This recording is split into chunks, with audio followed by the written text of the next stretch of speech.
அப்ப நிதி ஆயோக் கூட்டத்துக்கு போனது வந்து தம் பிள்ளைய காப்பாற்ற போயிருக்காரு. பெரிய ஆச்சரியம் என்னன்னா 1 மணி நேரம் ரகசிய டைம் பிரதமர் கூட தனிப்பட்ட முறையில் பேசணும்னு எனக்கு கேட்டிருக்காரு. அந்த 1 மணி நேரம் இவங்க 2 பேரும் ஐயா ஹிந்தியில் பேச, அதுக்கு நம்ம ஐயா அதை புரிஞ்சுக்கிட்டு தமிழில் பதில் சொல்ல, அந்த ஆட்டம் எப்படி இருக்கும்? இவர்கள் வந்து நம்ம தலைவர் அறிக்கை கொடுத்தாருன்னா அறிக்கை கொடுத்துக்கிட்டே இருக்கிறாரு அப்படின்வாங்க. அறிக்கை கொடுக்கலன்னா அவர் அறிக்கை கூட கொடுக்க மாட்டேங்கிறாரு, ஒரு ட்வீட் கூட போட மாட்டேங்கிறாரு அப்படின்னு. தலைவர் பேசினார்னா ஏன் தலைவரை தவிர்த்து முகம் தெரிந்த தலைவர்கள் வேற யாருமே இல்லையே கட்சியில?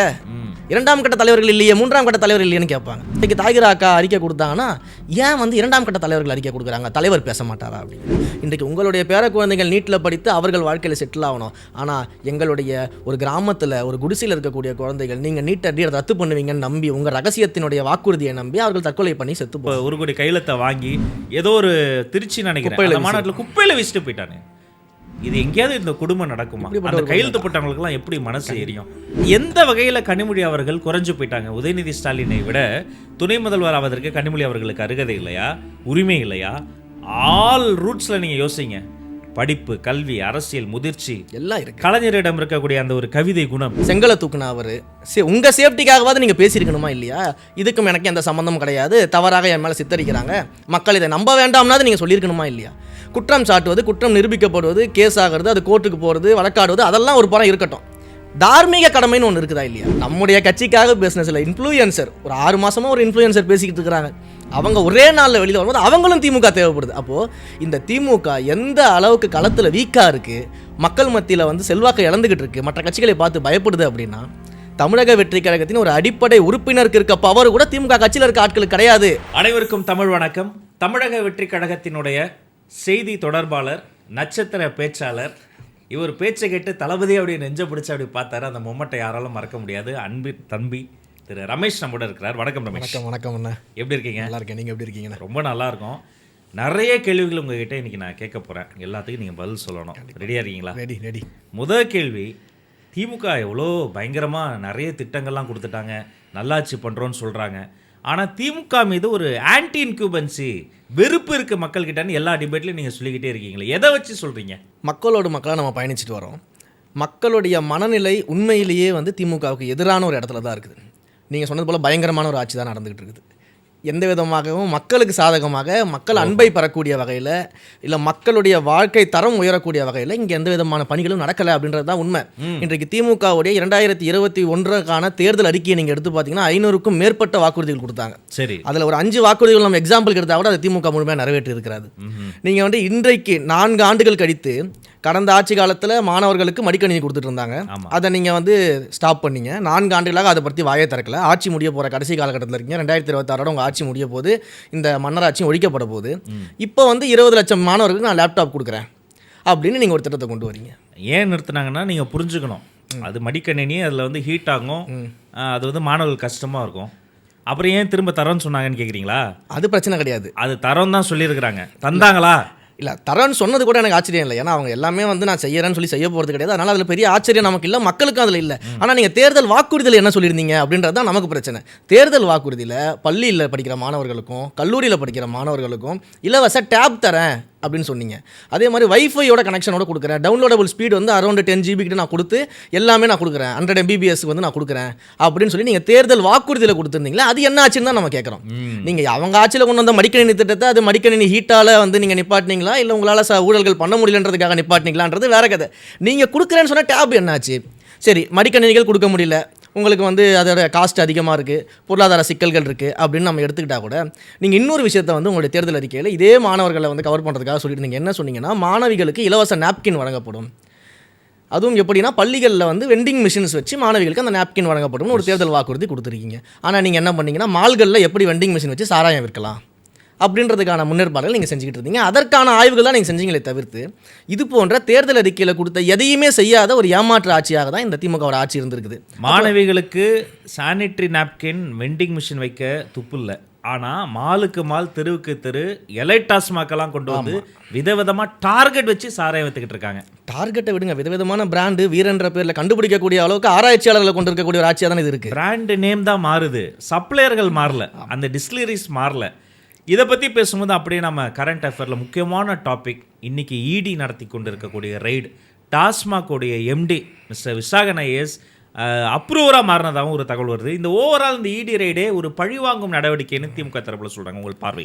இந்த பழிவாங்கும் நடவடிக்கை அப்படின்னு சொல்கிறது வந்து ஒரு அப்பட்டமான பொய், மக்களை ஏமாற்றக்கூடிய ஒரு பொய். நம்ம இதை எந்த இடத்துல இருந்து நம்ம ப்ரூவ் பண்ணணும்னு ஆசைப்படுறோம்னா, நீங்கள் இந்த ஆட்சி தொடங்கிய முதல் 10 மாத காலத்தில் திரு பிடிஆர் அவர்கள் வந்து நிதியமைச்சராக இருக்கும்போது ஒரு ஆங்கில நாளிதழுக்கு ஒரு பேட்டி கொடுக்குறாரு. அந்த பேட்டியில் வந்து தமிழ்நாட்டுடைய பொருளாதார சிக்கல்களை பற்றியும் வருமானம் எந்த அளவுக்கு குறைஞ்சிருக்குன்றதை பற்றி அவர் பேசுகிறார். அப்படி பேசும்பொழுது ஒரு முக்கியமான விஷயத்த சொல்கிறார்.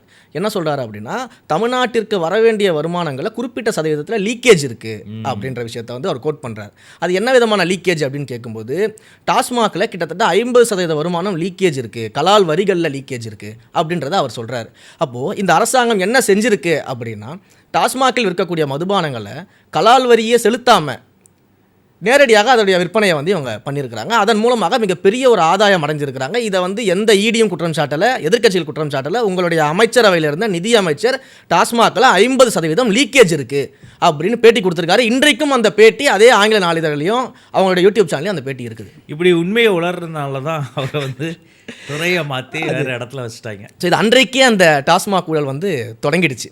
அதற்கு பிறகாக நீங்கள் வந்து பார்த்தீங்கன்னா, இதே செந்தில் பாலாஜி அதிமுகவில் இருக்கும் பொழுது அவர் மீது குற்றம் சாட்டப்பட்டு மிகப்பெரிய அளவில் அவருக்கு எதிராக பேசியது திமுக. எனக்கு நினைவு சரியாக இருந்தால் ஐயா கலைஞர் அவர்கள் கூட இது தொடர்பாக ட்வீட் பண்ணியிருக்காரு திரு செந்தில் பாலாஜி அவர்களை பற்றி.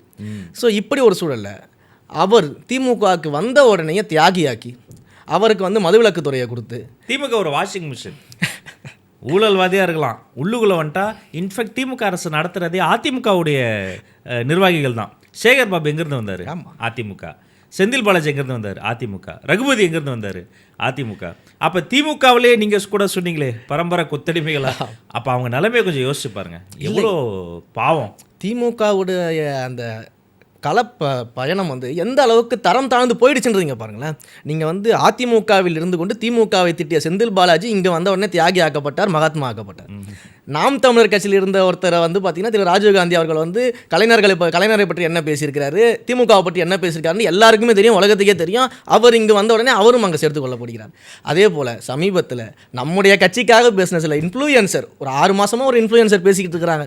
அவங்க ஒரே நாளில் வெளியில் வரும்போது அவங்களும் திமுக தேவைப்படுது. அப்போது இந்த திமுக எந்த அளவுக்கு களத்தில் வீக்காக இருக்குது, மக்கள் மத்தியில் வந்து செல்வாக்கை இழந்துக்கிட்டு இருக்குது, மற்ற கட்சிகளை பார்த்து பயப்படுது அப்படின்னா, தமிழக வெற்றி கழகத்தின் ஒரு அடிப்படை உறுப்பினருக்கு இருக்க பவர் கூட திமுக கட்சியில் இருக்க ஆட்களுக்கு கிடையாது அப்படிங்கிறது தான் இதோட கள நிலவரம். அதுவும் இல்லை, இந்த இடி ரைடு இன்னொரு பக்கம் சினிமாக்குள்ளே போயிடுச்சு. எந்த பராசக்தி கலைஞருடைய அரசியலை தொடங்கியதோ அதே மாதிரி இன்னொரு பராசக்தி கலைஞர் அரசியலை திமுகவினுடைய ஒரு குடும்ப அரசியல் முடிக்க போகுதுன்னு நிறைய பேர் சொல்கிறாங்க. அதுள்ளார அந்த ப்ரொடியூசர், அவர் பேர் ஆகாஷா, அவர்லாம் அஞ்சாமை திராவிடர் உடைமையிடம் பேர் வச்சுட்டு ஓடிட்டாங்க. அப்போ அஞ்சாமைன்னு வச்சுட்டு நீங்கள் அஞ்சாமை நின்று ஃபேஸ் பண்ணி, நான் வந்து நீதி பரிபாலன் அந்த என்கொயரியில் நின்று கோர்ட்டில் போய் ஃபைட் பண்ணி, அது ஒரு வகை. தலைவாசல் வரையாக இடி வராங்கன்றோன்னா புறவாசல் வழியாக ஓடி இருக்காங்க. அதுக்கு வந்து ஹெல்ப் பண்ணி இன்டெலிஜென்ஸில் வந்து ஓடி இருக்கிறாங்க. இதை பற்றி உங்களுடைய பார்வை? இல்லை, அதுதான் இன்றைக்கு வந்து நம்ம பார்வை அப்படின்றத விட ஒரு தார்மீக கடமை வந்து அரசாங்கத்திற்கு என்ன கடமை இருக்குன்னா, இன்றைக்கு வந்து ஒரு ப்ரொடியூசர் மேலே அந்த குற்றச்சாட்டுகள் வருது, இடி ரைடு வருது. அதை தொடர்ந்து வந்து உங்களுடைய மகனாக இருக்கக்கூடிய துணை முதலமைச்சரும் அதில் சம்பந்தப்பட்டதாக பல்வேறு செய்திகள் வெளிவந்து கொண்டிருக்கிறது. எதிர்க்கட்சிகள் கேள்வி எழுப்பி கொண்டிருக்கிறார்கள். இவ்வளோ விஷயம் உங்கள் குடும்பத்தை சுற்றி சுழண்டு வந்து நடந்துக்கிட்டு இருக்குது.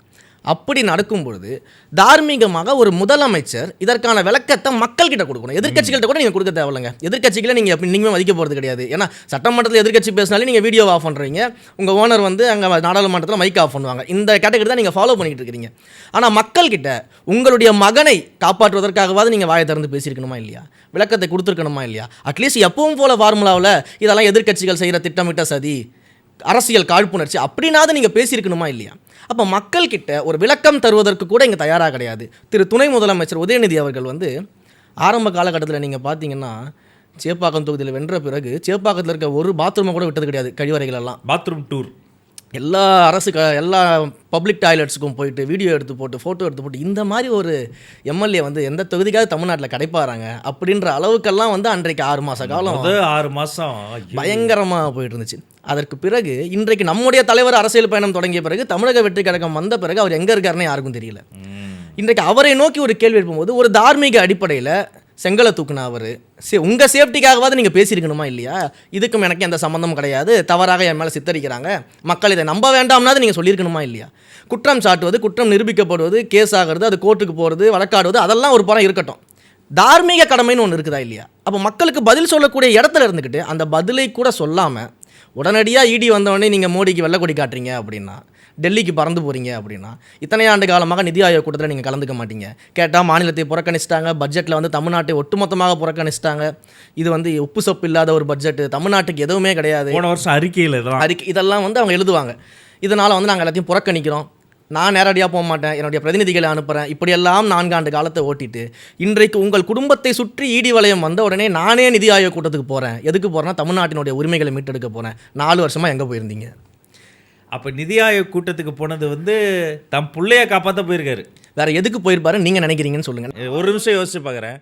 ஒருவேளை வெள்ளக்கூடாயை பிடிச்சிட்டு அது இல்லை, அது அப்போ வேற எதுவும் கண்ணு கட்டி தூரம் வரைக்கும் எந்த ரீசனும் தெரில. அப்போ பிள்ளையை காப்பாற்ற தான் அங்கே போயிருக்காரு. இதுதான் ஒரு நிமிஷம், அது வேற 1 மணி நேரம் டைம் கேட்டிருக்காராமே பிரைம் மினிஸ்டர் கிட்ட. உங்களுக்கு எனக்கு இதில் ஒரு பெரிய ஆச்சரியம் என்னன்னா, 1 மணி நேரம் ரகசிய டைமு பிரதமர் கூட தனிப்பட்ட முறையில் பேசணும்னு எனக்கு கேட்டிருக்காரு. இப்போ உங்களுக்கு எனக்கு தமிழ் தெரியும், தமிழில் பேசிடுறோம். உங்களுக்கு எனக்கு 2வது மொழியான ஆங்கிலம் தெரியும், நம்ம இருமொழி கொள்கையில் இருக்கும், ஆங்கிலம் பேசுகிறோம். ஐயாவுக்கு முதல்வர்களுக்கு தமிழ் மட்டும்தான் தெரியும், அங்கே இருக்க ஐயாவுக்கு ஹிந்தி மட்டும் தான் தெரியும். இவங்க ரகசியமாக என்ன சந்திச்சு பேசுவாங்கன்னு நான் ரொம்ப ஆவலாக இருக்கேன். அது 1 மணி நேரம். அந்த 1 மணி நேரம் இவங்க 2 பேரும் ஐயா ஹிந்தியில் பேச, அதுக்கு நம்ம ஐயா அதை புரிஞ்சுட்டு தமிழில் பதில் சொல்ல. ஏன்னா ஆங்கிலத்தில் கேட்டாலே நம்ம ஐயா பல இடங்களில் தடுவார் நம்ம முதல்வர். அப்போ இவர் தமிழில் பேச, அவர் ஹிந்தியில் பேச, அந்த ஆட்டம் எப்படி இருக்கும், இவர் அடிக்க, அவர் பாட, நடனம் ஆட, அது எப்படி இருக்குன்றதை பார்க்கறதுக்காக நான் ஆவலோட காத்திருக்கேன். சரி, இன்னொரு பக்கம் இன்னொரு சீரியஸான ஒரு மேட்ரு இருக்குது. அது வந்து எந்த அளவுக்கு உண்மை அப்படின்னு தெரில. நம்ப தகுந்த சில செய்தியாளர்கள் அவங்க சொல்கிற சோர்சஸ் தகவலின்படி, இப்போ இவங்க அப்ஸ்காண்ட் ஆகிருக்காங்களே ஒரு பெரிய குரூப்பு, இன்னும் சில பேர் வந்து அங்கங்கே ஸ்ரீலங்காவில், லண்டனில், துபாயிலன்னு அங்கங்கன்னு ஓடி ஒளிஞ்சிருக்கிறாங்க. அதில் யாராவது அரெஸ்ட் ஆனாங்கன்னா ட்ரக் டெஸ்ட், நார்காட்டிக்ஸ் டெஸ்ட்டு அவர்கள் வந்து ஃபேஸ் பண்ணாங்கன்னா அதில் அவங்க ஃபெயில் ஆவாங்களாம். ஒருவேளை ஃபெயில் ஆகி அவங்க ட்ரக்ஸ் கன்சியூம் ஆகிருக்கிறது. ஏன்னா ஒரு தயாரிப்பாளரினுடைய வீட்டை வெளியிலேருந்து இல்லை, உள்ளே போய் பல விஷயங்களையும் சேர்த்து தான் இடி வந்து கைப்பற்றியிருக்கிறாங்க. ஒருவேளை இந்த செய்தியாளர்களின் கூற்றின்படி ஏதாவது ஒரு ட்ரக் டெஸ்ட்டில் அவங்கெல்லாம் ஃபெயில் ஆகி அதில் வந்து அவங்க சப்ஸ்டன்ஸ் எடுத்திருக்காங்கன்னு தெரிந்தால் இது வெறும் இடி கேஸ் மட்டும் இல்லை, நார்காட்டிக்ஸ் கேஸாக மாற வாய்ப்பு இருக்குது.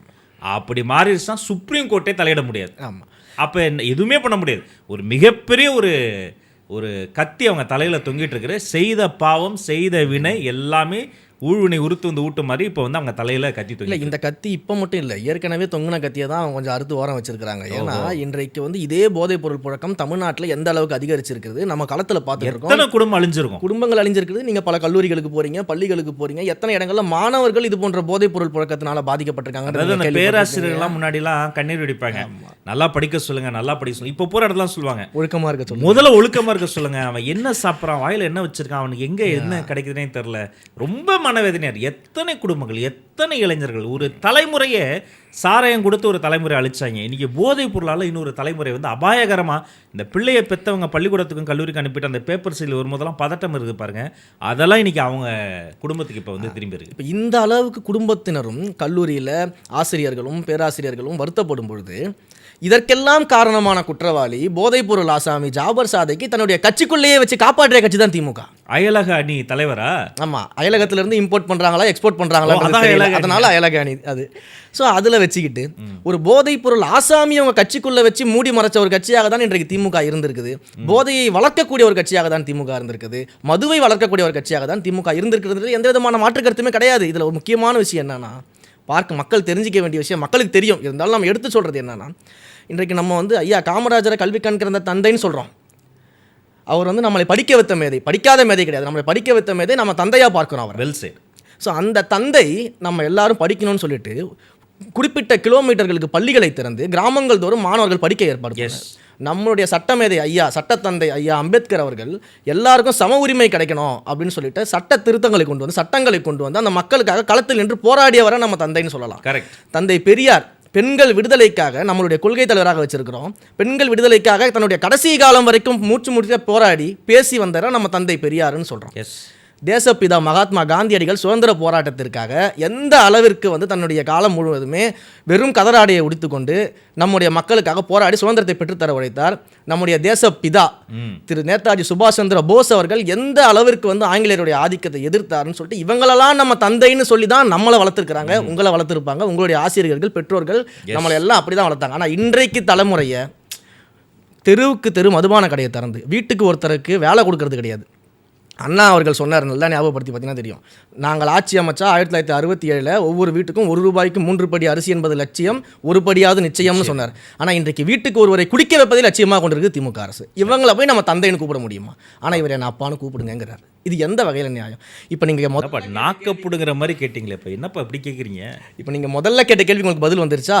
ஏன் வந்து திமுகவுக்கு எதிரான மனநிலையில் மக்கள் இருக்காங்கன்னு நீங்கள் குற்றம் சாட்டுறீங்க அப்படின்னா, சாதாரண மக்கள்லேருந்து வந்த எனக்கு இவ்வளோ கேள்வி இருக்கும்போது என் வீட்டில் யாரும் பாதிக்கப்படலை. அந்த அளவுக்கு நம்ம வந்து வளர்ந்துருக்கிறோம், நம்ம வீட்டில் நம்மளை வளர்த்துருக்காங்க. ஆனால் பாதிக்கப்பட்ட வீட்டில் இருக்கவங்க இதை விட எவ்வளோ கோபமாக இருப்பாங்க, எவ்வளோ மோசமாக இருக்கும். ஆனால் சில கண்டுபிடிப்புகள்லாம் அவங்க செஞ்சுக்கிட்டு தான் இருக்கிறாங்க, அது உங்கள் கண்ணுக்கு தெரியல. ஊட்டியில் குளிர் எவ்வளவு, மறுபடியும் ஊட்டிக்கு எப்போ வரலாம், ஒரு விலாகர் மாதிரி, ஒரு ட்ராவல் விலாகர் மாதிரி அவர் நிறைய விஷயம் கண்டுபிடிக்கலாம். நீங்கள் அதையும் கொஞ்சம் பார்க்கணும். நான் பார்த்துட்டு தான் இருக்கிறேன். நீங்கள் வந்து பார்த்தீங்கன்னா நம்முடைய தலைவர் அவர்கள் வந்து சினிமாவை விட்டு விட்டு உச்ச நட்சத்திரமாக இருந்து அந்த வேண்டாம் நான் மக்களுக்காக பணி செய்ய வரேன்னு சொல்லிட்டு முழு நேர அரசியலுக்கு வந்துட்டார். இவங்க முழு நேர அரசியல் இருந்து கொண்டு இத்தனை ஆண்டு காலம் ஆட்சி அதிகாரத்தில் இருந்து கொண்டு தலைமுறையாக ஊழல் செய்த ஒரே பெருமைக்குரிய கட்சியாக, தலைமுறையாக நம்ம அண்ணாச்சி பிஸ்னஸ் பண்ணுறாருன்றதை பார்த்துருப்போம். தலைமுறையாக ஊழல் செய்த ஒரு கட்சியினராக இருந்துக்கிட்டு இவங்க வந்து இன்றைக்கு திரைப்படத்துறைக்கு போகிறதுக்காக தயாராகிட்டாங்கன்னு தான் நான் பார்க்குறேன். ஷூட்டிங், அதாவது தலைவர் வந்து முதல்வர் இடத்தை பிடிக்க வந்து விட்டார். அப்போ அவர் விட்ட சினிமா துறையில் இருக்க இடத்த நம்ம பிடிக்க முடியுமா அப்படிங்கிறதுக்காக இவர் வந்து அப்பா ஷூட்டிங் போடுறது, பேருந்துகளில் திடீர்னு ஏறி உட்காந்து பேசிக்கிட்டு இருக்கிறது, ஊட்டி கொடைக்கானலில் போய்ட்டு ஃபோட்டோ ஷூட் நடத்துறது. இதில் கொடுமை என்னென்னா, வேங்கை வயலில் குடிநீர் தொட்டியில் மலம் கலக்கப்பட்டு அந்த மக்கள் போராடி கொண்டு இருக்கும் பொழுது, அந்த மக்கள் வந்து அதை ஒரு அவமானகரமான நிகழ்வாக பார்க்கும் பொழுது, மன கஷ்டத்தில் இருக்கும்போது போய் பார்க்காத முதல்வர் ஊட்டி மலர் கண்காட்சியில் மலர் சிம்மாசனத்தில் அமர்ந்திருக்கிறாரு. அதை ஃபோட்டோ எடுத்து இந்த இணையதளத்தில் இருக்கக்கூடிய உடன்பிறப்புகள் வந்து எங்களுடைய முதல்வர் வந்து மலர் சிம்மாசனத்தில் அமர்ந்திருக்கிறார், அங்கே மலத்தில் அமர்ந்தவனே உங்களால் வந்து சால்வ் பண்ண முடியல, அந்த மக்களுக்காக நிற்க முடியல, அந்த மக்களை சந்திக்க முடியல, நீங்கள் வந்து மலர் சிம்மாசனத்தில் அமர்ந்ததை கொண்டாடக்கூடிய நிலைமையில தான் இருக்கிறீங்கன்னா எந்த அளவுக்கு உங்களுடைய அதிகாரத்தை நீங்கள் கொண்டாடிக்கிட்டு இருக்கீங்க, ஊழலை நீங்கள் கொண்டாடிக்கிட்டு இருக்கீங்க. இதை விட பிற்போக்குத்தனம் இருக்க முடியாது. மலர் கண்காட்சியில் போய் மலர் சிம்மாசனம் அமைத்து அதில் உங்கள் தலைவர் உட்கார வைக்கிறீங்கன்னா அப்புறம் என்ன பகுத்தறிவு, அப்புறம் என்ன திராவிடம், அப்புறம் என்ன டெமோக்ரஸி? இவர்களுக்கு இருப்பது பகுத்தறிவே கிடையாது. பகுத்தறிவு தந்தை பெரியார் வந்து ஊட்டினார்கள், அண்ணா அவர்கள் அந்த பகுத்தறிவை ஃபாலோ செஞ்சார், உண்மையாக அண்ணாவின் தொண்டர்கள் அதை ஃபாலோ செஞ்சாங்க. இவர்களுக்கு இருப்பதெல்லாம் பணத்தறிவு தானே. நம்ம தமிழக வெற்றி கழகத்தினுடைய எல்லா நிகழ்வையும் நீங்கள் வந்து பார்க்கக்கூடியவங்க நீங்கள் யோசிச்சு பாருங்கள், ஒரே மாதிரி சேர், ஒரே சேர் தான். இந்த சிம்மாசனம், பிளாஸ்டிக் சேர், இந்த தலைவருக்கு மட்டும் தனியாக அப்படி இந்த இதெல்லாம் இந்த பூ புனித நீராட்டம் கிடையாது, அந்த சீனே கிடையாது. இன்னொன்று, நம்ம இன்டர்னலாக கலந்துக்கிற மீட்டிங்கில் கூட தலைவர் வரும்போது பார்த்தீங்கன்னா நமக்கு பிளாஸ்டிக் சேர்னா தலைவரும் பிளாஸ்டிக் சேர் தான் உட்காந்து, எல்லாருக்கும் சேரு ஒரே மாதிரி சேர். அதுதான் டெமோக்ரஸி, அதுதான் தமிழக வெற்றி கழகம். இந்த பக்கம் அது மலர் சிம்மாசனம் வச்சு கூட ஒருத்தராக போய் உட்காந்து ஒரு ஃபோட்டோ செஷன் ஒன்று நடத்தி என்னங்க குடும்பம் திருமண விழாவில் ஒவ்வொருத்தர் வந்து ஃபோட்டோ எடுத்துக்கிற மாதிரி ஊட்டி கொடைக்கானலில் ஃபோட்டோ எடுத்துக்கிட்டு இருக்கிறார். அவர் மதிப்பிற்குரிய மாண்புமிகு முதல்வருக்கு பர்சனல் லைஃப் இருக்கலாம், அதை ஒரு ஃபேமிலியாக போட்டும் வரணும், அதெல்லாம் நமக்கு மாற்று கருத்து கிடையாது. ஆனால் நீங்கள் சொன்ன மாதிரி வேங்கவே இல்லை, மக்கள் மலத்தின் மீது உட்காந்துட்டு இருக்கும் பொழுது நீங்கள் போய் மலர் கிரீடம் வைத்து மலர் சிம்மாசனம், அருமையான கேள்வி. சரி, இங்கே வாங்க, இதுக்காக நீங்கள் என்ன பதில் சொல்கிறீங்கன்னு பார்ப்போம். தமிழகத்தில் பெண்களினுடைய பாதுகாப்பு சிறப்பாக இருக்குன்றாங்க, இதில் என்ன மாற்று கருத்து உங்களுக்கு? தமிழகத்தினுடைய பெண்கள் பாதுகாப்பு சிறப்பாக இருக்குன்னு சொல்லி சந்தோஷப்படுற ஒரே கும்பல் திமுக கும்பலாக மட்டும்தான் இருக்கும். சிறப்பாக தானே இருக்குது, என்ன உங்கள் கருத்து என்ன அதில்? ஐயா, நீங்கள் வந்து தினசரி செய்தித்தாள் படிக்கிறீங்க, தினசரி செய்திகள் பார்க்குறீங்க.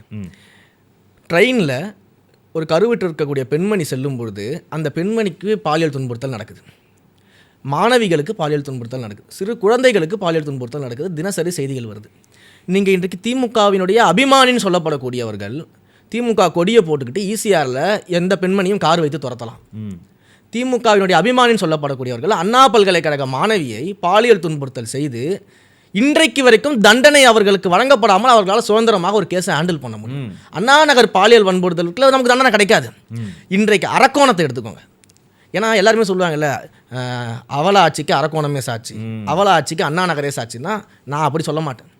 அவல ஆட்சிக்கு அண்ணா நகரும் ஒரு சாட்சி, அவல ஆட்சிக்கு அரக்கோணமும் ஒரு சாட்சி. கொடுமை இப்படி தான், இதெல்லாம் ஒவ்வொரு சாட்சிகள். இன்றைக்கு அரக்கோணத்தில் உங்களுடைய திமுகவுடைய நிர்வாகி ஒரு பெண்ணுக்கு எந்த அளவுக்கு பாலியல் துன்புறுத்தல் கொடுத்துருக்கிறாரு, அந்த பெண்ணை வந்து திமுகவினுடைய முக்கிய சார்களுக்கு எப்படி வந்து துண்டாட நினைத்தாரு, எப்படி பலுகுடிக்க நினைத்தாரு, இதெல்லாம் நம்ம பார்த்துக்கிட்டு இருக்கிறோம், இந்த செய்திகள் வருது.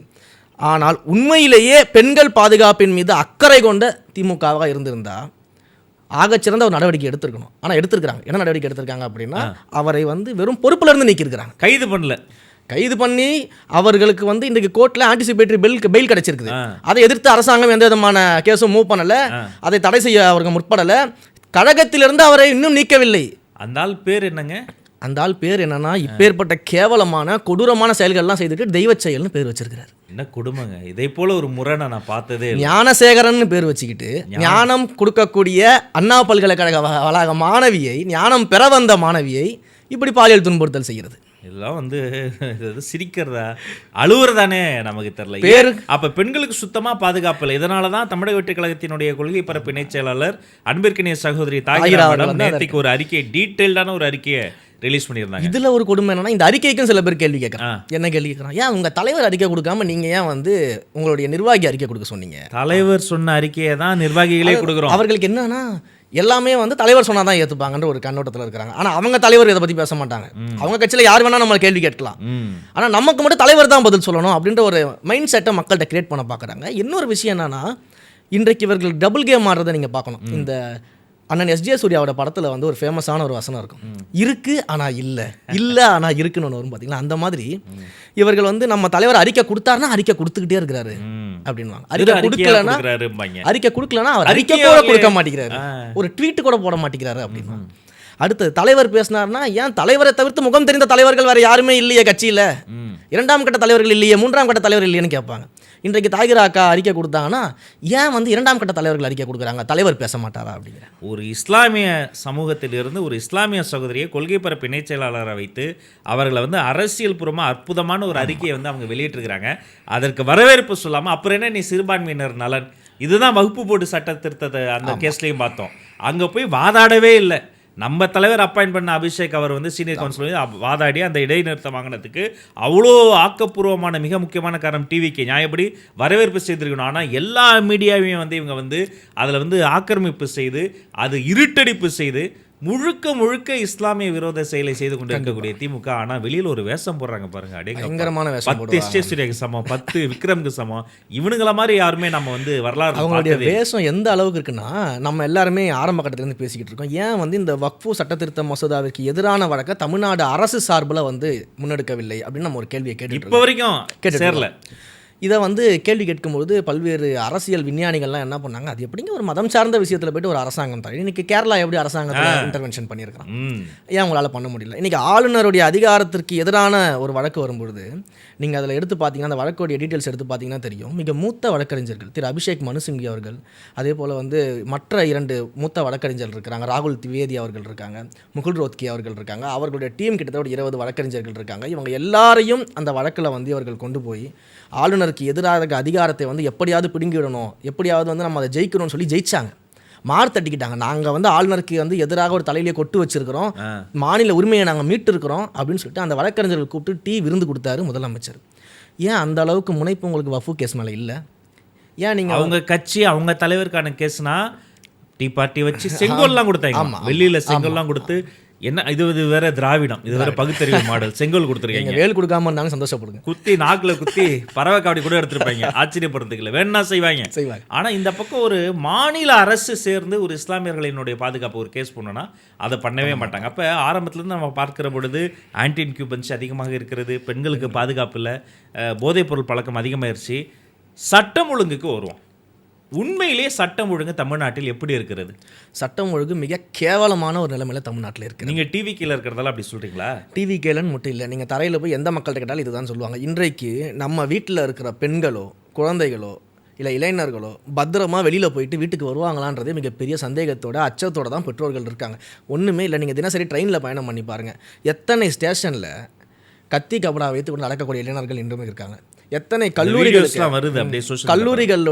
கல்லூரிகள்லேருந்து வரும் மாணவர்கள் அரசு பேருந்துகளில் வந்து எப்படி தொங்கிக்கிட்டு கத்தியை வச்சுக்கிட்டு தரையில் வந்து கத்தியை தேய்ச்சிக்கிட்டு போகிறாங்க. இதெல்லாம் நம்ம வந்து முதலே பேசணும். இந்த போதைப் பொருளால் அடிமைப்படக்கூடிய மாணவர்கள் இவ்வளோ பிரச்சனைகளில் ஈடுபட்டு இருக்காங்க. இதில் கொடுமை என்னென்னா, மாணவர்கள் ஒரு பக்கம் இருக்கும்போது நம்முடைய உடன்பிறப்புகள் பிரியாணி கடைக்கு போனால் பிரியாணி கடையில் காசு கொடுக்காம அண்டா உருட்டுறது, பொட்டி கடைக்கு போனால் பொட்டி கடையில் சிகரெட்டுக்கு காசு கொடுக்காம பொட்டி கடைக்காரன் அடிக்கிறது, இது போன்ற வேலைகளை பண்ணுறாங்க. தாம்பரத்தில் நேற்றைய தினம் பாலிமர் நியூஸில் போட்டிருக்கிறாங்க, ஒரு வட்ட செயலாளர் போய் மாதம் 3 லட்சம் லஞ்சம் வாங்கி அவர் இது வரைக்கும் 70 லட்சத்துக்கு மேலே லஞ்சம் வாங்கிட்டாராம் மாமூல். அருமையான சேவையாக இருக்கு. ஆமாம், இந்த மாதம் ஏன் 3 லட்ச ரூபா தரலன்னு போயிட்டு ஷார்ட்ஸையும் போட்டுக்கிட்டு மூஞ்சில் ஒரு கட்சிப்பை கட்டிக்கிட்டு போய் அடிச்சிருக்காப்புல. அந்த பாவம் அந்த எம்ஸ்டாண்ட் ஓனர் அதை ஒரு வீடியோவை எடுத்து போட்டிருக்காரு. 70 லட்சம் கொடுத்துனேன், இதுக்கப்புறமேட்டு அது உரிமையாக வந்து கேட்டிருக்காப்புல, என் மாமூல் நீ எப்படி தராமல் போயிட்டேன். இவர் வட்ட செயலாளர் இப்படி போயிட்டு இருக்கு. இதில் வர சட்ட முழங்களை வந்து நம்ம மீட்டு எடுத்துக்கொண்டு எந்த கொம்பனும் குறை சொல்ல முடியாத ஆச்சு அப்படின்ட்டு இவங்க எதை தூக்கிட்டு வருவாங்கன்னா என்சிஆர்பி டேட்டாவை தூக்கிட்டு வருவாங்க. என்சிஆர்பி டேட்டாவுடைய லேட்டஸ்ட் வருஷம் என்னன்னு பார்த்தீங்கன்னா 2022. ஆமாம், அதுக்கு இப்போ நம்ம 2025 வந்துட்டோம். 2021, 2022 இது டிஜிட்டல் உலகத்தில் ஒரு நிமிஷத்தில் அந்த டேட்டாவை நம்ம வந்து போன வருஷம் டேட்டாவை பார்க்க முடியும். ஆனால் இவங்க பர்பஸாகவே அந்த கேப் அந்த விண்டோவை மெயின்டைன் பண்ணிட்டே இருக்கிறாங்க. அப்புறம் எல்லா க்ரைமும் எல்லா ஆட்சிலையும் நடக்கும். ஆனால் அந்த க்ரைமை எப்படி ரிசால்வ் பண்ணுறாங்கன்னு இருக்குல்ல, என் தெருவில் ஏன்டா புல்லட் ஓட்டினான் அப்படின்னு சொல்லிட்டு ஒரு தலித் மாணவனை வந்து வெட்டினாங்க. இவங்க எப்படி சொன்னாங்கன்னா இதில் சாதி காரணம் கிடையாது, அவனா கீழே விழுந்துட்டான். ஒரு பையனை போட்டு அடிப்பாங்க, இதில் முன்பகை காரணம், இது முன்பகை காரணம். மனசாட்சியே இல்லாமல் இப்படி அது ஒரு பெரிய நீதிபதி ஒருத்தர் சமூக ஆர்வலர் அவர் ஒரு மேட்டர் சொன்னார். இப்போ இருக்க அரசாங்கத்தில் நீங்கள் தீர்ப்பை முடிவு பண்ணிட்டு விசாரணை பண்ணாதீங்கன்னு போலீஸார் சொன்னார். இதை விட அசிங்கம் இருக்க முடியுமா? விசாரணை முடிவில் தான் ஒரு தீர்ப்பு வரணும். நீங்களே ஒரு முன்முடிவு எடுத்துட்டு அப்படி ஒன்று பண்ணுறீங்க அப்படின்னு சொல்லாமல் இப்படி ஒரு ட்ராமா, ஒரு நரேட்டிவை செட் பண்ணி சட்டம் ஒழுங்கு பிரச்சனை வந்து ரொம்ப தப்பாக ஹேண்டில் பண்ணுறாங்கன்னு நினைக்கிறேன். இன்னும் கொடுமைக்கு என்னென்னா, ஒரு தேசிய கட்சியினுடைய மாநில தலைவரை படுகொலை செய்யக்கூடிய அளவுக்கு தான் இன்றைக்கு தமிழ்நாட்டில் சட்ட ஒழுங்கு இருக்குது ஒரு பக்கம். இன்னொன்று வந்து லஞ்சத்திற்கு எதிராக மிகப்பெரிய அளவில் பேசக்கூடிய ஒரு ஐஏஎஸ் அதிகாரியாக இருந்த நம்முடைய சகாயம் ஐஏஎஸ் அவர்கள் வந்து அவருக்கு இன்றைக்கு பாதுகாப்பு குறைபாடு இருக்கிறதுன்னு நம்ம பேசிகிட்டு இருக்கோம்.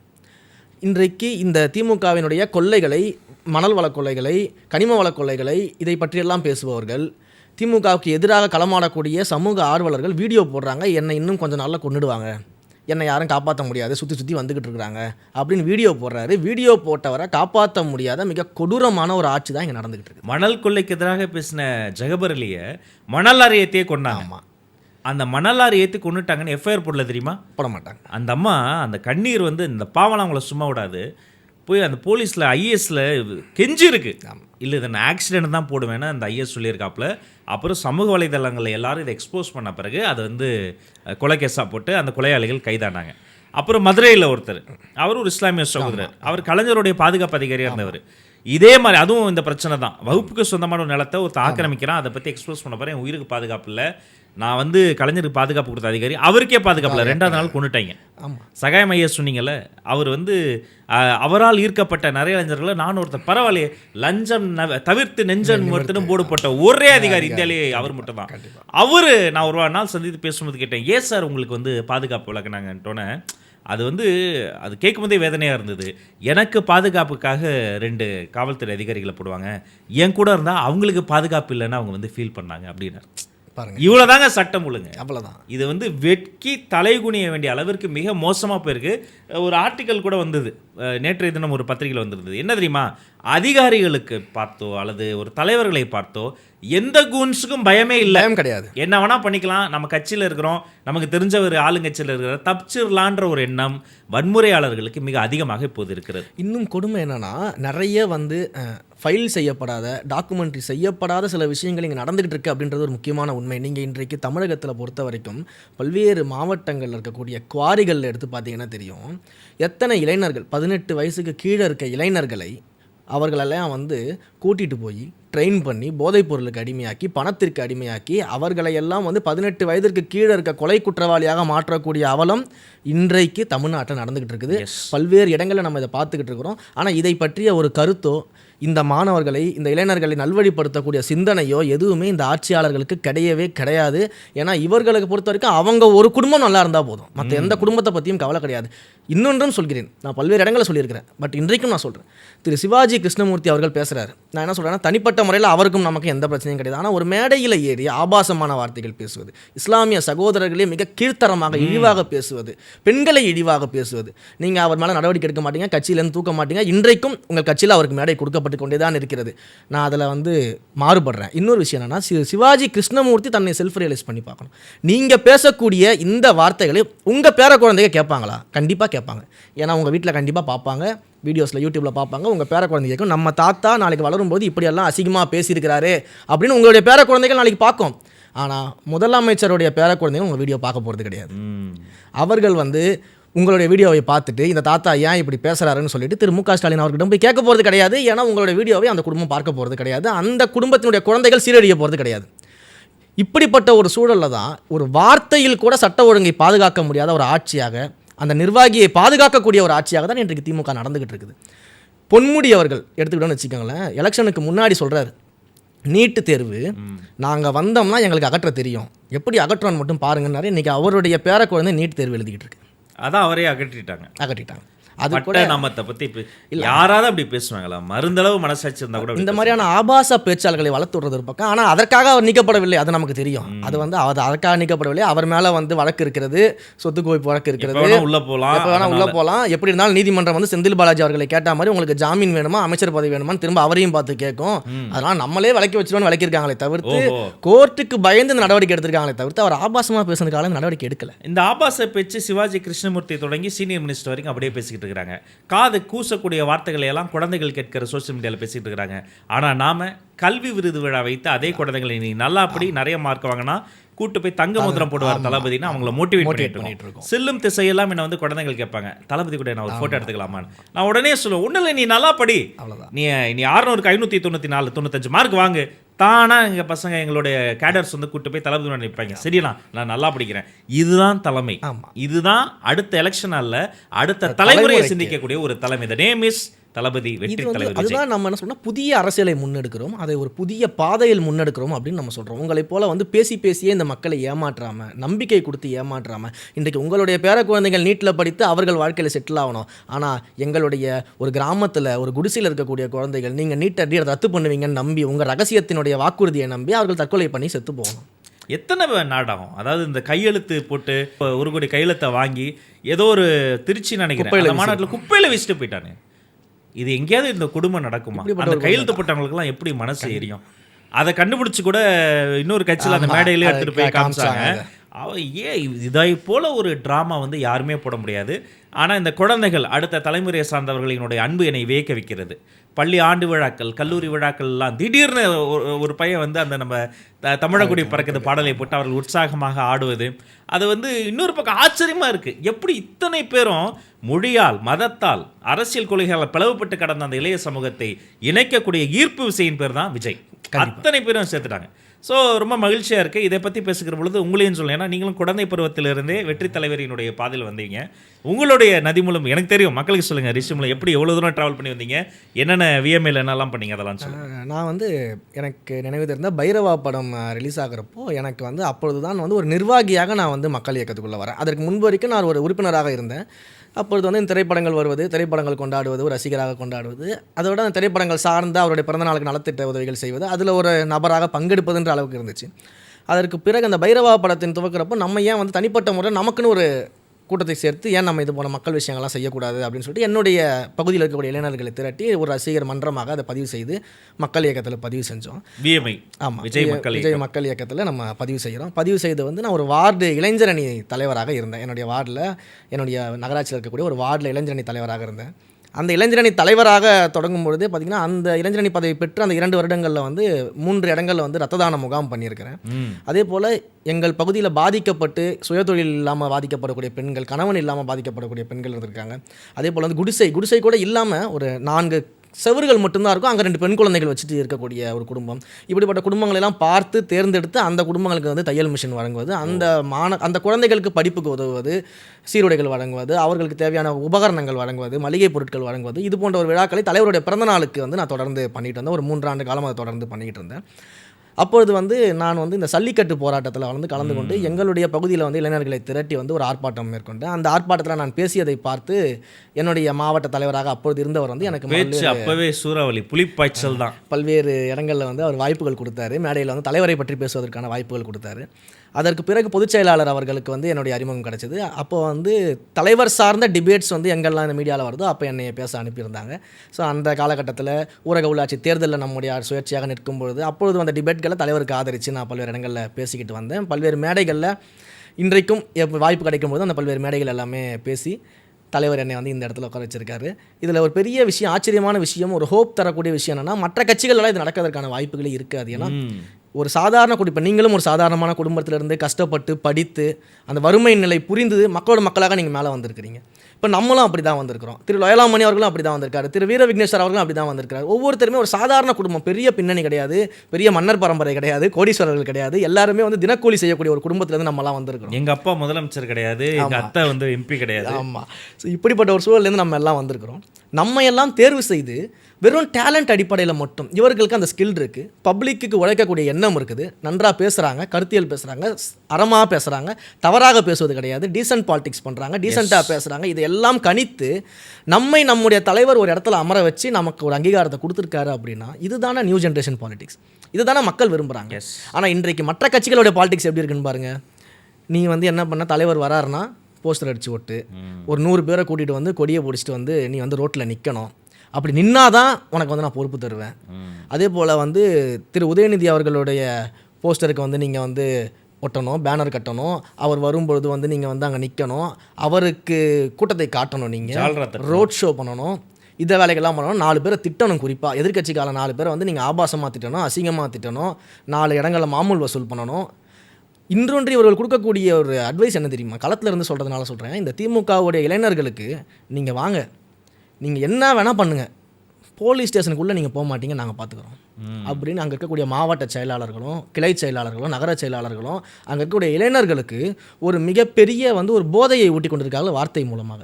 அதனால் என்ன பண்ணுறான், நான் என்ன வேணாலும் பண்ணுவேன், என்னை கேட்கறதுக்கு ஆள் கிடையாது, அதனால் நான் திமுகவில் இருக்கிறேன். ஆனால் நம்முடைய தலைவர் என்றைக்குமே அப்படி சொன்னது கிடையாது. நம்முடைய தலைவரை பொறுத்த வரைக்கும் டீசெண்டாக இருங்க, டீசென்ட் பாலிடிக்ஸ் பண்ணுங்கள், இணையதளத்தில் கூட நீங்கள் கருத்தியல் ரீதியாக பேசுங்க, தவறாக எதையும் பேசாதீங்க. நீங்கள் விர்ச்சுவல் வாரியர்ஸ், நீங்கள் வந்து ஊப்பிகள் கிடையாது, நீங்கள் இணையதள அணி கிடையாது, 3ஆம் தர ஆட்கள் கிடையாது, 200 ரூபாய்க்காக வேலை செய்கிறவங்க நீங்கள் கிடையாது, சமூகத்திற்காக விர்ச்சுவலாக நீங்கள் போராடக்கூடிய வாரியர்ஸ் நீங்கள் அப்படின்னு வழிநடத்தக்கூடிய இடத்துல நம்முடைய தலைவர் இருக்கிறார். ஸோ இந்த நியூ ஜென்ரேஷன் பாலிடிக்ஸால் தான் நீங்கள் சொன்ன அந்த விஷயம், ஏன் இளைஞர்கள் இவ்வளவு ஈர்க்கப்படுறாங்க தலைவர் மேலே அப்படின்னா, புதிய பாதை, ஒரு புதிய பயணம், நம்பிக்கை தரக்கூடிய ஒரு பயணமாக இது போயிட்டுருக்குன்றதுனால தான். ஆனால் நம்ம இவ்வளோ விஷயம் நம்ம பேசிகிட்டு இருக்கோம், இவ்வளோ பிரச்சனைகள் நம்ம பேசுகிறோம். இந்த அளவுக்கு கூட கூட்டணி கட்சிகள் திமுகவில் இருக்கக்கூடியவங்க வந்து ஆட்சியாளர்களை பார்த்து பேசவில்லை, கூட்டணி கட்சி தலைவர்கள் பேசவில்லை. பத்திரிகையாளர்கள் பேசுகிறாங்களா? இல்லை. மூத்த பத்திரிகையாளர்கள் பேசுகிறாங்களா? பேசுவதற்கு வாய்ப்பில்லை. யாருமே பேசவில்லை. கவலை இல்லை, மக்கள் பேசுவார்கள். ஆனால் இதில் விஷயம் இவங்க என்னன்னா, இந்த கூட்டணி அப்படிங்கிறத வந்து என்ன ஆகி போச்சுன்னா, கூட்டணி தர்மம் அப்படின்றது வந்து என்னென்னே தெரியாமல் மாறிட்டாங்களோ, அவங்களுடைய சுய அடையாளத்தை இழந்துட்டாங்களோ அப்படின்ற ஒரு எண்ணம் இருக்குது. நம்ம 1967 தேர்தலில் அண்ணா அவர்கள் வந்து எப்படியாவது காங்கிரஸை வீழ்த்திவிட வேண்டும் என்று ஒரு மாபெரும் கூட்டணியை வந்து கட்டி அமைத்தார். அன்றைக்கு அந்த கூட்டணியில் இருக்கக்கூடிய கட்சிகள் தலைவர்கள்லாம் நீங்கள் பார்த்தீங்கன்னு வச்சுக்கோங்களேன், ஒவ்வொருத்தருக்கும் ஒவ்வொரு கொள்கைகள் இருக்கும். மார்க்சிஸ்ட் கம்யூனிஸ்ட் இருந்தாங்க, ஐயா ராஜாஜி அவர்கள் இருந்தாங்க, மாப்போசி இருந்தாங்க, இப்படி பல்வேறு தலைவர்கள் இருந்தாங்க. கம்யூனிஸ்ட் கட்சி முதல் சுதந்திர கட்சி வரை அத்தனை பேர் அகாமடேட் பண்ணி அண்ணா அவர்கள் தலைமை தாங்கினார். சீபா ஆதித்தனார் அவர்கள் இருந்தார், காயிதே மில்லத் ஐயா அவர்கள் இருந்தார். ஒவ்வொருத்தருக்கும் ஒவ்வொரு கொள்கைகள் இருந்தாலுமே அன்றைக்கு வந்து காங்கிரஸை வீழ்த்த வேண்டும் என்ற ஒரு புள்ளியில் வந்து ஒன்று சேர்ந்தார்கள். ஆனால் அந்த தேர்தல் வெற்றிக்கு பிறகாக நீங்கள் பார்த்தீங்கன்னா சில மாத காலங்கள்லேயே ஆட்சியில், அது சில ஆண்டு காலங்கள்லேயே ஆட்சியில் ஏதாவது தவறு நடந்துச்சுன்னா அதை விமர்சிக்கக்கூடிய இடத்துல அந்த கட்சிகள் இருந்தாங்க. அதாவது கூட்டணி அப்படிங்கிறது வந்து ஒரு தேர்தலுக்கான கூட்டணி, இட்ஸ் ஷீட் ஷேரிங் அது. பட் ஆனால் எதிர்க்கட்சியாக இங்கே நடக்கக்கூடிய அவலங்களை கொண்டு வந்து சேர்க்கக்கூடிய இடத்துல நாங்கள் இருக்கிறோன்னு சொல்லி அன்றைக்கு இருக்கக்கூடிய தலைவர்கள் வந்து அந்த எதிர்க்கட்சின்ற வேலையை, கூட்டணி கட்சிகளாக இருந்தாலுமே சுட்டிக்காட்டும் வேலையை வந்து மிகச்சரியாக செஞ்சுட்டு இருந்தாங்க. இது மிக தெளிவாக நடந்துச்சு. அதுக்கப்புறம் தான் கூட்டணிகள் கணக்குகள் எல்லாமே மாறிச்சு, இதெல்லாம் நடந்தது. இன்றைக்கு இருக்கக்கூடிய கூட்டணி கட்சிகள் அந்த தார்மீக கடமையை எடுத்துக்கிறாங்களா அப்படின்னு கேட்டால் நிச்சயமாக கிடையாது. அண்ணன் திருமாவளவன் அவர்கள் மீது எனக்கு மிகப்பெரிய மதிப்பு இருக்கிறது. இந்த தலித் மக்களுக்காக எந்த அளவுக்கு அவருடைய வாழ்வியலில் போராடிக்கிட்டு இருக்காரு, திருமணம் கூட செஞ்சிக்காம எந்த அளவுக்கு ஒரு தியாகம் பண்ணியிருக்காருன்றதை நம்ம மிகப்பெரிய அளவில் நம்ம மதிக்கிறோம். ஆனால் இன்றைக்கு அதே தலித்து மீது இவ்வளோ வன்முறைகள் வந்து அதிகமாக கட்டவிழ்த்துப்பட கொண்டிருக்கும்பொழுது, இன்றைக்கு வடகாட்டில் ஒரு பிரச்சனை நடக்கும்பொழுது, இப்படி கோவில்களில் வந்து நுழைய முடியாத ஒரு சூழ்நிலை இருக்கும்பொழுது பல்வேறு இடங்கள் அது இருக்குது. ஸோ இந்த மாதிரியான சூழ்நிலை இருக்கும்போது அதையெல்லாம் கண்டுக்காமல் ஒரு ஆட்சி நடந்துகிட்டு இருக்குது. அண்ணன் வந்து என்ன சொல்கிறாரு, அதிகாரிகள் வந்து அந்த வடகாட்டில் வந்து தலித் மக்கள்கிட்ட ஒரு மாதிரி பிஹேவ் பண்ணுறாங்க, மற்றவர்கள்ட்ட ஒரு மாதிரி பிஹேவ் பண்ணுறாங்க, மிரட்டுறாங்க, அவங்களுடைய பவரை காட்டுறாங்க. ஆனால் அந்த அதிகாரியை ஹேண்டில் பண்ணுற முதலமைச்சரை பற்றி எங்கேயுமே பேசுறது கிடையாது. நம்ம வேதனையாக தான், சாதாரண ஆள் கிடையாது. திருமாவளவன் என்றால் எழுச்சி, திருமாவளவன் என்றால் புரட்சி, திருமாவளவன் என்றால் திருப்பி அடி என்று மக்களுக்கு சொல்லிக் கொடுத்த அமைப்பாய் அவர்களை திரட்டிய ஒரு தூய அம்பேத்கரிஸ்ட். திருமாவளவன் பேரை சொன்ன பிறகு பல கலவரங்கள் செய்வதற்கு சில பேருக்கு வந்து பயம் வரும், நடுக்கம் வரும். அதே போல் ஒரு பொலிட்டிக்கல் மாஸ்டர் திருமாவளவன்.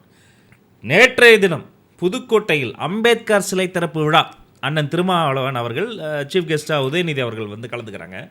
அந்த வரவேற்பு பதாகையில் திருமாவளவன் பொலிட்டிக்கல் மாஸ்டர்னு எழுந்த இடத்துல போலீஸ் போய் சொல்லியிருக்கு, நீ எப்படி பொலிட்டிக்கல் மாஸ்டர்னு போடுவ, அதை ஒயிட் பேப்பர் வச்சு ஒட்டி மற அப்படின்னு சொல்லியிருக்கான். வரவேற்பு பதாகையில் இந்த கவிதையெல்லாம் போடுவாங்கல்ல, அதில் ஏதோ ஒரு லிரிக்கில் ஒரு வரி வரும் போல இருக்குது, தலை நிமிரும் சேரி அப்படின்னு. இந்த தலை நிமிரும் சேரியை நீங்கள் வந்து மறைங்க, கிள்ளிங்க, ஏன் சேரி தலை நிமிரக்கூடாதா? அப்போ இந்த காவல்துறை யாருடைய கட்டுப்பாட்டில் இருக்குது? சம்மந்தமே இல்லாமல் திடீர்னு அந்த இடத்துல திமுக பாடல்கள்லாம் போட்ட உடனே விடுதலை சிறுத்தைகளுடைய கேடர்ஸ் அங்கே போய் கோஷம் போட்டுருக்குறாங்க, நீ அம்பேத்கர் பாட்டை போடு, எதுக்கு திமுக பாட்டை போடுற? கரெக்ட். ஃபங்க்ஷன் நடத்துறது யார்? விடுதலை சிறுத்தைகள் கட்சி. 19 பேர் மேலே மதுரையில் எஃப்ஐஆர் போட்டிருக்காங்க தம்பி. விடுதலை சிறுத்தைகளினுடைய கொடியேற்றின அதில் மாவட்ட செயலாளர்னு இருக்கிற விசிகாவுடைய மாவட்ட செயலாளர் மேலேயே எஃப்ஐஆர் போடுறாங்க. தமிழ்நாடு முழுக்க பல இடங்களில் இன்னும் விசிகாவால் கொடியேற்ற முடியல. தமிழ்நாடு முழுக்க இன்னும் பல இடங்களில் விசிகா வந்து காவல்துறையால் அவமானப்படுத்தப்படுறாங்க, பெரிய நெருக்கடிக்கு ஆளாகிறாங்க. ஆனால் அதையெல்லாம் எப்படி வந்து சகித்து கொண்டு இருக்கிறாங்கன்னு தெரில. இது வந்து விசிகா மட்டும் நம்ம சொன்னோம்னா அது உறுதலை பட்சம். இந்த பக்கம் வாங்க, கம்யூனிஸ்ட் கட்சிக்கு ஒரு எக்ஸாம்பிள் சொல்கிறேன். பொண்ணுங்களுக்கு பிரச்சனைனா போலீஸ் ஸ்டேஷன் போனால் பாதுகாப்பு வரும், போலீஸ் ஸ்டேஷனுக்கு கம்ப்ளைண்ட் கொடுக்க வர பெண்களுக்கு பாதுகாப்பு இல்லைன்னு கம்யூனிஸ்ட் கட்சியினுடைய மாதர் சங்கம் ஊர்வலம் போயிருக்காங்க. சாம்சங்கில் நடந்தது நீங்களே பல பேட்டியில் சொல்லியிருக்கீங்க. சுதந்திர நாட்டில் ஒரு யூனியன் ஆரம்பிக்க அவ்வளோ போராட்டம் நடந்தாங்க. கம்யூனிஸ்ட் அவ்வளோ போராட வேண்டியதாக இருக்குது. சிபிஐக்கும் சிபிஎம்க்கு இருக்கக்கூடிய நெருக்கடி சொல்லி மாளாது. மக்களுக்காக அவர்கள் எல்லாத்தையும் வந்து ஏன் பொறுத்து போகிறாங்க? இந்த வந்து இதெல்லாம் வந்து இருக்கக்கூடிய அந்த தலைவர்கள், கூட்டணியில் இருக்கக்கூடிய தலைவர்கள் கொஞ்சம் சிந்திக்கணும், யோசிக்கணும். இதை நீங்கள் புதிதாக கூட சிந்திக்க வேண்டாம். நீங்கள் மக்கள் நல கூட்டணி இருக்கும்பொழுது ஐயா வைகோ வந்து ஒரு இடத்துல பேசுகிறாரு, எனக்கு நல்லா நினைவு இருக்குது. அப்போ ஒரு கதை ஒன்று சொல்கிறார், ஒரு குட்டி கதை ஒன்று சொல்கிறாரு, நம்ம தலைவர் சொல்லுவார்ல அந்த மாதிரி ஒரு கதை சொல்கிறாரு. என்ன சொல்கிறாரு அப்படின்னா, 4 காளைகள் வந்து மிகப்பெரிய கொம்புகளோடு மிக வீரியமாக நிற்குது. அப்போ வந்து அதிமுகவோட ஆட்சி இருந்துச்சு. அப்போ என்ன சொல்கிறாருன்னா, சிங்கம் வந்து அந்த 4 காளைகளை எப்படி வேட்டையாடலாம் அப்படின்னு சொல்லிட்டு பார்த்து கொண்டு இருக்கிறது. அப்போது அந்த 4 காளைகளிடம் மோதி பார்க்கும்பொழுது அந்த சிங்கம் வந்து காயப்பட்டு இந்த 4 காளைகளை எதுவும் செய்ய முடியலையே, பிரிக்க முடியலையே இந்த 4 காளைகளை அப்படின்னு சொல்லிட்டு ஒரு மன வருத்தத்தோடு சென்று விட்டது. அப்போ அந்த இடத்துல ஒரு குள்ளநரி வருது அப்படின்னு ஐயா வைகோ சொல்கிறார். அந்த குள்ளநரி யாருன்றதை அவர் சொல்லலை, நம்மளும் சொல்லலை, அது மக்கள் தீர்மானிச்சுக்கிட்டோம். அப்போ வந்து அந்த குள்ளநரி ஒன்று வருகிறது. வரும்பொழுது அந்த குள்ளநரி ஒரு ஐடியா சொல்லுது, 4 பேர் சேர்ந்துருந்தால் அதை பண்ண முடியாது, நான் 4 பேர்ட்டையும் போயிட்டு 4 பேரை பற்றி மாற்றி மாற்றி ஒன்று சொல்லி 4 பேரையும் நான் பிரிக்கிறேன், பிரித்ததுக்கப்புறம் தான் நம்ம அவங்கள துண்டாட முடியும் அப்படின்னு சொல்லிட்டு அந்த குள்ளநரி வந்து பேசியதாகவும், இது போன்ற வேலைகள் தான் இன்றைக்கு அரசியலில் நடந்து கொண்டிருப்பதாகவும், ஒரு காலமும் இந்த 4 காளைகள் வீழ்த்தப்படவே முடியாது, நாங்கள் இதுவரை ஆண்ட கட்சி ஆளும் கட்சி இந்த 2 கட்சிகளுக்காகவே மாறி மாறி இருந்ததெல்லாம் போதும், இனி மக்களுக்காக மக்கள் நலனுக்காக இருக்கக்கூடியது தான் இந்த மக்கள் நல கூட்டணி என்று பேசியவர் இன்றைக்கு அந்த 4 காளைகளும் திமுகவினுடைய அடிமாடுகள் போல செயல்பட்டு கொண்டிருக்கிறது, திமுக அந்த நிலைமையில தான் அவர்களை வைத்து கொண்டிருக்கிறது அப்படின்றத நம்ம பார்க்க வேண்டியது இருக்குது. அப்போ அதிலிருந்து திரும்ப வந்து எவால்வ் ஆகி வர வேண்டிய கடமை அவர்கள்கிட்ட இருக்கிறது. அண்ணன் வைகோ என்னென்ன காரணங்களுக்காக திமுகவில் இருந்து மதிமுக உதயமானதாக சொன்னாரோ அந்தந்த காரணங்கள் அப்படியே இருக்கு, துளியும் மாறல. 3ஆம் தலைமுறையாக 4ஆம் தலைமுறையாக தொடருது. ஆமாம், அவருடைய மகன் துரை வைகோ கூட்டணி கட்சியில் திமுகவினுடைய அன்பில் மகேஷ் கே நேரு போன்ற பெரியவர்களை எல்லாம் மேடையில் வைத்துக்கிட்டு கண்ணீர் விட்டார் பாருங்க. அந்த கண்ணீர் துளி இன்னும் காயல தம்பி, அப்படியே இருக்கு. எங்களை வந்து மதிக்க மாட்டாங்க, எங்களை வந்து உதயசூரில் நிற்க சொல்கிறாங்க, எங்களை வந்து வேலை பார்க்க விட மாட்டாங்க, எங்களுக்கு சுயமரியாதை இருக்குது, எங்களுக்கு தன்மானம் இருக்குது. அண்ணன் வைகோவினுடைய மகன் விட்ட கண்ணீர் இன்னும் மாறவே இல்லை. மதிமுக, விசிக, காங்கிரஸ், கம்யூனிஸ்ட் கட்சியினுடைய தலைவர்கள் என்னென்ன காரணங்களுக்காக இதையெல்லாம் சகித்து கொண்டிருக்கிறார்கள் என்பது அவர்களுக்கு வெளிச்சம். அதனுடைய தொண்டர்கள் வந்து இதையெல்லாம் பார்த்து கொண்டிருக்கிறார்கள். இதை வந்து நீங்கள் பேசாமல் இருக்கலாம், தொண்டர்கள்லாம் பேச ஆரம்பிச்சிட்டாங்க, பொதுமக்கள் பேசிக்கிட்டே இருக்கிறாங்க. ஆனால் உலக வரலாற்றிலேயே இந்த இந்திய நிலப்பரப்பில் அரசியல் களத்தில் நுழைந்த ஒரு தலைவன் தன்னுடைய முதல் மாநாட்டிலேயே கொள்கை விளக்க அந்த கூட்டத்திலே அந்த விக்கிரவாண்டி சாலையிலே அரசியலையும் அதிகாரத்திலையும் பங்கு தருவோம் என்ற அண்ணலினுடைய அம்பேத்கரினுடைய பெருங்கனவை சாத்தியமாக்குவதற்கான அந்த ஒரு உரிமை முழக்கத்தை சொன்ன ஒரே தலைவர் வெற்றி தலைவர் விஜய் அவர்கள் மட்டும்தான். கண்டிப்பாக. ஏன்னா 50 ஆண்டு காலம் இருக்கக்கூடிய கட்சிகள் அதை பேசுவதற்கே தயங்கும் போது நீங்கள் செய்ய வேண்டாம், அதை பேசுவதற்கே அவர்களுக்கு தயக்கம், இப்படி ஒரு விஷயத்தை செய்கிறதுக்கே தயக்கம். இன்றைக்கு சமீபத்தில் கூட ஒரு செய்தி ஒன்று பார்த்தேன். அக்கா கனிமொழி அவர்கள் வந்து நிர்வாகம் தெரியாதவர்கள் எல்லாம் வந்து முதலமைச்சராக ஆசைப்படுகிறார்கள், உடனடியாக முதலமைச்சர் கனவு வைத்திருக்காங்கன்னு சொல்கிறாங்க. உதயநிதி சார் சொல்கிறாங்க அப்படிதானே? ஏன்னா அவங்க சொல்கிற அதுக்கு தான் புரிந்து வருது. இல்லை, நான் அப்படியும் எடுத்துக்கலாம், அவங்களுடைய உள்ளார்ந்த மனதில் இருக்கக்கூடிய சிந்தனையாக கூட அது இருக்கலாம். பட் அதை நான் எப்படி பார்க்குறேன்னா, அரசியல் தெரிந்த, கழகத்தினுடைய வரலாறு தெரிந்த, கிட்டத்தட்ட ஐயா கலைஞர் அவர்களையும் உங்களை டெல்லியினுடைய வாரிசாகவே ஆக்கணும் அப்படின்னு தான் நினச்சாரு. அந்த அளவுக்கு உங்களுக்கு இடம் கொடுத்திருந்தார் ஐயா கலைஞர் அவர்கள் இருந்த வரைக்கும். ஆனால் ஐயா கலைஞருக்கு பிறகு இது எல்லாம் தெரிந்த உங்களுக்கே அந்த கட்சியில் வந்து முக்கியத்துவம் கிடையாது. இது எதுவுமே தெரியாத ஒருவரை கொண்டு வந்து தான் துணை முதலமைச்சராக ஆக்கியிருக்காங்களே தவிர்த்து உங்களை ஆக்குவதற்கே அங்கே தயார் கிடையாது. எந்த வகையில் கனிமொழி அவர்கள் குறைஞ்சு போயிட்டாங்க? உதயநிதி ஸ்டாலினை விட துணை முதல்வர் ஆவதற்கு கனிமொழி அவர்களுக்கு அருகதை இல்லையா, உரிமை இல்லையா? ஆல் ரூட்ஸில் நீங்கள் யோசிங்க. படிப்பு, கல்வி, அரசியல், முதிர்ச்சி எல்லாம் இருக்கு. கலைஞரிடம் இருக்கக்கூடிய அந்த ஒரு கவிதை குணம், கலைஞரிடம் நாம் இயக்கக்கூடிய அந்த ஒரு முத்தமிழினுடைய வித்தகம் எல்லாம் இருந்தும் கனிமொழி கருணாநிதி அவர்களால் ஒரு பெண்ணால் திமுக குடும்பத்திலேயே பிறந்திருந்தாலும் அந்த பிளட் லைன்லேயே இருந்தாலும் கூட அவங்களால துணை முதல்வர் ஆக முடியாதுன்னா அப்போ அங்கேயே அதிகார பகிர்வு இல்லைன்னா கூட்டணி கட்சி அதிகார பகிர்வு இல்லை, பெண்களுக்கான முன்னுரிமை அங்கேயே கிடையாது. அவ்வளோதான். நம்ம ஒரு இன்ஃப்ளூயன்சருக்காக வந்து தாவேக்காவில் பெண்களுக்கு முன்னுரிமை கிடையாதுன்னு பேசுகிறோம். அங்கே உங்கள் கட்சிக்காக, உங்கள் குடும்பத்திற்காக இந்த பாடுபட்ட ஒரு அரசியல் கட்சி தலைவர், உங்கள் குடும்பத்தில் இருக்கக்கூடிய தலைவியாக இருக்கக்கூடிய அவர்களுக்கே அங்கே முன்னுரிமை கிடையாது. இதுதான் இங்கே நடக்கக்கூடிய விஷயம். ஏன்னா நம்ம ஒரு படத்தில் ஒரு காமெடி வரும் பார்த்துருக்கீங்களா? நீங்கள் வந்து இந்த ஆட்சியில் வந்து பார்த்தீங்கன்னா சட்ட ஒழுங்கு இருக்காது, சமூக நீதி இருக்காது, பெண்கள் முன்னுரிமை இருக்காது, திமுகவில் இது எதுவுமே இருக்காது. ஆனால் இவர்கள் கட்சியில் அது நடக்கும்போது நம்மலாம் கேள்வி கேட்கும்போது ஒரு காமெடி ஒன்று வரும். உனக்கு எப்பெல்லாம் பிரச்சனையோ அப்போ கபால்னு இந்த பெட்டியை திறந்து பார்த்துருப்பா, அது உனக்கு கை கொடுக்கும் அப்படின்ற மாதிரி இவங்களுடைய பெட்டியை திறந்தீங்கன்னா இந்த பக்கம் அம்பேத்கர் ஐயாவும் இந்த பக்கம் ஐயா பெரியார் அவர்களும் இருப்பாங்க. அதை வைத்து தான் இவருடைய பிழைப்பு ஓடிக்கொண்டிருக்க தவிர்த்து அவர்களை வைத்து அவர்கள் காட்டிய கொள்கையில் ஒரு நாளும் இந்த திமுக பயணிக்கிறது கிடையாது. இந்த திமுக மிகப்பெரிய அளவில் சாதிய பாகுபாடு அரசியல் செய்யக்கூடிய ஒரு கட்சி, மத பாகுபாடு செய்யக்கூடிய ஒரு கட்சி. அதுக்கு அமைச்சர்களே சாட்சி. ஏன்னா இவர்களுக்கு என்னன்னா சன் பிக்சர்லையும் ரெட் ஜெயண்ட் மூவிஸ்லையும் நம்முடைய தலைவர் படம் பண்ணும்போது தளபதி விஜயாக தெரிந்தார். இன்றைக்கு அரசியல் கட்சியாக இவரை எதிர்க்கும் போது ஜோசப் விஜயாக தெரிகிறார். வக்ஃபு சட்ட திருத்த மசோதாவிற்கு எதிராக நாம் போராடும் பொழுதும், இஃப்தார் நோன்பு திறப்பு விழாவுக்கு வந்து நம்ம தலைவர் கலந்துக்கும் போதும், இஸ்லாமியர்களுடைய ஆதரவு பெறுவதற்கு முன்பாக வரைக்கும் இவர்கள் சிறுபான்மையின் காவலன் என்று சொல்லிக் கொண்டார்கள். ஆனால் நம்முடைய தலைவருக்கு அந்த ஆதரவு பெருகுவதை பார்த்த உடனே இஸ்லாமிய பெருமக்களையே கீழ்த்தரமாக பேசக்கூடிய வேலையில் அவன் இறங்கி எச்சசோரன் சொன்ன சிவாஜி கிருஷ்ணமூர்த்தியை மக்கள் மன்னித்தாலும் நான் மன்னிக்கவே மாட்டேன். யாரும் இஸ்லாமிய சகோதரர்களைப் போல இப்படி ஒரு இழிவாக ஒரு அரசியல் மேடையில் பேசியவர் வந்து அரசியல் அல்ல, பொதுவெளியில் நடமாடுவதற்கே அவர் தகுதியற்றவர். அவர் கைது செய்யணும். இப்போ நான் வலியுறுத்துறேன், அவர் கைது செய்யணும். அப்படி செய்யலனா இஸ்லாமிய மக்களுக்கு திமுக செய்த மிகப்பெரிய துரோகத்திற்கு அதுவே சாட்சி. இந்த ஆட்சிக்கு அது மிகப்பெரிய ஒரு அவலம். இவர்களுக்கு ஒரு மிகப்பெரிய கரும்புள்ளி தான் இது போன்ற பேச்சுகள் எல்லாமே. ஸோ இதெல்லாம் நம்ம தொடர்ந்து பார்த்துக்கிட்டு இருக்கோம். எந்த இடத்துலையும் அவங்க வந்து மதச்சார்பின்மை இல்லை, சமூக நீதியை ஃபாலோ பண்ணல, பெண்கள் உரிமையை ஃபாலோ பண்ணல. இவர்களுக்கு தேவையானதெல்லாம் ஒரு குடும்பத்திலிருந்து வந்த தலைமை, ஒரு குடும்பத்தின் தலைவர்கள் தொடர்ந்து தமிழ்நாட்டை சூறையாடுவது.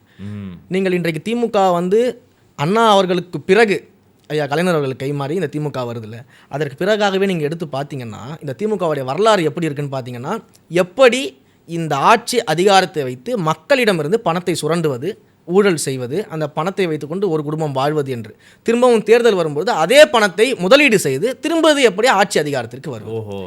ஸோ இந்த பிஸ்னஸ் ரொட்டீன் தான் இந்த கட்சியாகவே இன்றைக்கு மாறி இருக்கிறது. அண்ணா அவர்களினுடைய குறிக்கோள் எதையுமே இந்த கட்சி செயல்படுத்துவதாக கிடையாது அப்படிங்கிறது தான் நிதர்சனமான உண்மை. உங்களுடைய வேலை சூழலுக்கு நடுவில் எங்களுக்கும் நேரம் ஒதுக்கி நேரில் வந்து சந்தித்ததில், உங்களோடு சேர்ந்து சிந்தித்ததில் எனக்கும் மகிழ்ச்சி. மீண்டும் ஒரு நல்ல ஒரு சந்தர்ப்பத்தில் இதை போல் நாம் தூளிர்க்க வேண்டிய பல விஷயங்களை சேர்ந்து பேசி மக்களுக்கு புரிய வைப்போம். ரொம்ப நன்றி ரமேஷ்.